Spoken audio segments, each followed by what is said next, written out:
Laser machine से पथरी का ऑपरेशन कराना हो या घुटने कूल्हे का ट्रांसप्लांट, अत्याधुनिक मॉड्यूलर ओटी के साथ आपकी सेवा में 24 घंटे हाजिर। सेहत का सच्चा साथी डू किया हॉस्पिटल, गणपति नगर, मंडावा रोड, झुंझुनू। सर्जरी मतलब रविंद्र हॉस्पिटल झुंझुनू। जी हाँ, 20,000 से अधिक सफल ऑपरेशन कर चुके हैं डॉक्टर वीरेंद्र सिंह। दूरबीन द्वारा वयस्क एवं बच्चों के सभी तरह के ऑपरेशन, विभिन्न सरकारी योजनाओं में भी इलाज की सुविधा। रविंद्र हॉस्पिटल रेलवे स्टेशन के पास, सीकर रोड, झुंझुनू।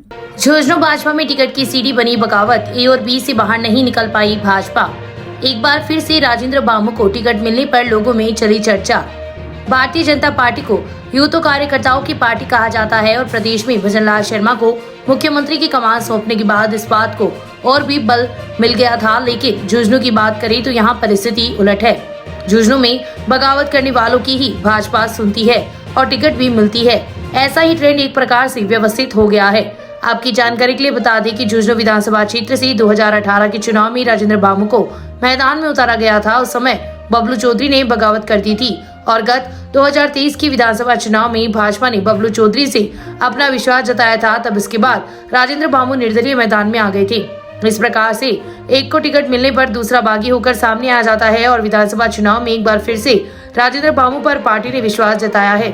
वहीं झुंझुनू में लंबे समय से जो भाजपा के पुराने कार्यकर्ता और पदाधिकारी अपने लिए टिकट की बात जोते हुए नजर आ रहे थे, उन्हें लगातार नजरअंदाज किया जाता रहा है, जिसके चलते अब ये ट्रेंड ही बन गया है कि भाजपा में बगावत ही टिकट की सीढ़ी बनती है।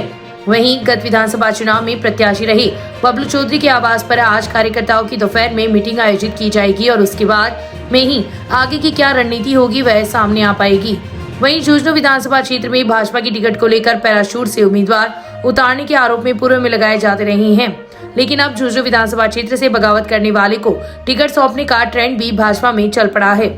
हालांकि आपकी जानकारी के लिए बता दें कि भाजपा प्रदेश अध्यक्ष ने गत दिनों झुंझुनू का दौरा किया था और इस बगावत की पीड़ा को खुले मन से उन्होंने उजागर करते हुए कहा था कि जब ए को टिकट दिया जाता है तो बी पीठ में छुरा घोंप देता है और जब बी को टिकट दिया जाता है तो ए और सी छुरा घोंप देते हैं। इस बयान के बाद से कयास लगाए जा रहे थे कि इस बार भाजपा इन दो पुराने चेहरों से हटकर किसी अन्य पर अपना दावा लगाएगी, लेकिन ऐसा नहीं हुआ और फिर एक बार से भाजपा इसी ए और बी के पार्ट के बीच पिसती हुई नजर आ रही है।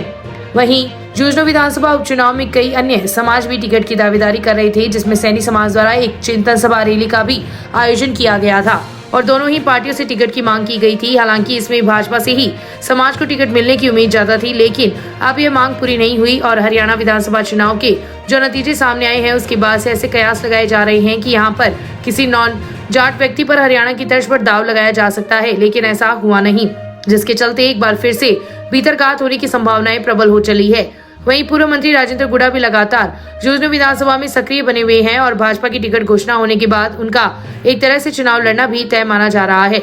वहीं झुंझुनू के मुस्लिम समाज द्वारा कांग्रेस की टिकट के लिए मांग की जाती रही है। हालांकि विजेंद्र ओला के पुत्र अमित ओला ही कांग्रेस की टिकट के लिए भारी दिखाई पड़ रहे हैं, लेकिन इस प्रकार के राजनीतिक समीकरणों के बीच झुंझुनू विधानसभा चुनाव में भीतरघात के साथ मुकाबला काफी रोचक होने की संभावना है।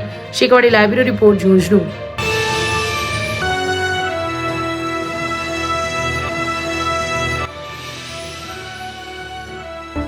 शेखावाटी लाइव, धड़कन शेखावाटी की